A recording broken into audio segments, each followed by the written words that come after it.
themselves in the Bible. But the thing is, you should still have them available. When you have a new convert, you need to stick them straight onto book one, God's word for my life. I still do that. Like if we have, because we have the new family come, and then we will sign Bible study with them. But it's just me, like. But it's not that that's a bad thing. But I'm still teaching because Yeah. most of the people that have done most of the books, but I'm reteaching some books again.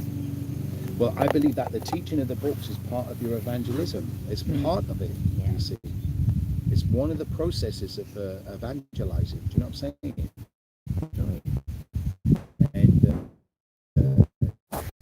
And especially pioneering with evangelism is a very thing to do, because only you up there. I remember with Bristol and Tooting, it was only me sometimes going there on your own, and some people aren't prepared for that. But you just need to realize the bigger picture. At the end of the day, even if you don't win anyone, you're setting the foundation for someone else in the future who may come back to that town and start a work there, and they started the work there because you were in building that foundation for them to work on, so to speak. well, the people call me an evangelist, which I am in my ministry, and a pioneerer.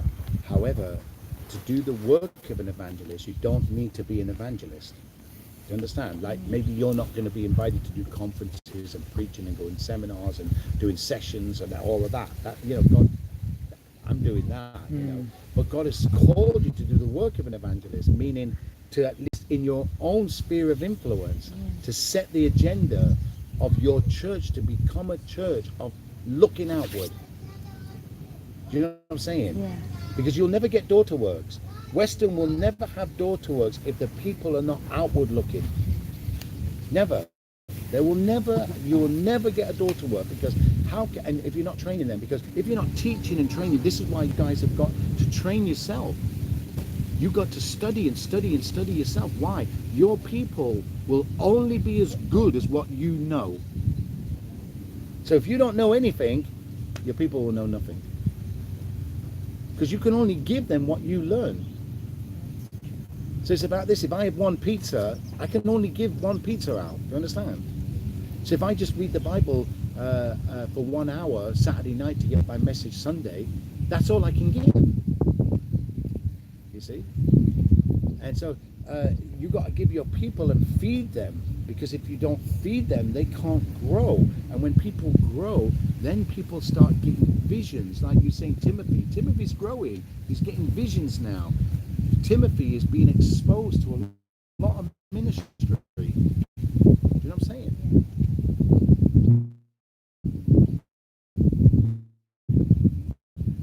And to go and work. When we get back, God is saying to you, Brother Sam, is if you will spend half an hour evangelism once a week, I've got someone who will come out with you. Yeah. Because he doesn't need to know it all, but you've got somebody who will encourage two people encouraging each other, you see. Do you know what I'm saying? Yeah. Listen, to have a child, you need two people, husband and wife. Yeah? Yeah. To have an evangelist department, you need two people. Get it going. Yeah. One helping the other. Don't worry about the rest of the church if they all think you're a nutcase. Doesn't matter. They were not called. You were. Yeah. I don't really mind, because I mentioned to somebody to have Didn't make the time, because you're different to them. They are saints. They are God's sheep. You are a shepherd. To me, sheep and shepherds, there's difference. Yeah? Do you agree? Do you agree? listen. I agree that one. You agree? Yeah. You agree, Josh? There's a Sorry, difference just between go. shepherds and sheep. Oh, of course, Right. yeah. So if all the sheep say, "Yeah, we want to go in the river. Yeah, let's all jump in the river," shepherds say, "No, you've got to come this way." Yeah. You understand? Yeah. Because the sheep don't know sometimes. They don't know what they're doing. They think they know. And if you've got a problem person in your church, right, and you can't deal with that person, and they're problematic all the time, pray and fast for 3 days, and God will break that spirit. Mm. He will, I'll tell you. Go on a 3-day fast with no water if you can, and pray and say, God, you've got to break that spirit of rebellion. And he will. Oh, yes, he will. If you're not strong enough to be in control, you know, because you cannot let the sheep lead you into a house on fire. You know what I'm saying? And this is why there were so many people trying to influence me in my ministry. The three sets of people that have left my ministry have all left for one core reason. And you know what that reason is?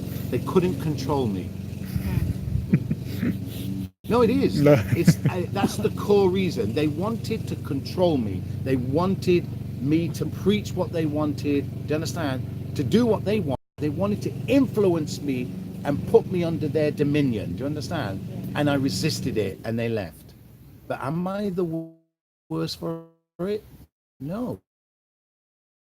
On to these horrible people. Where are they growing? They're not.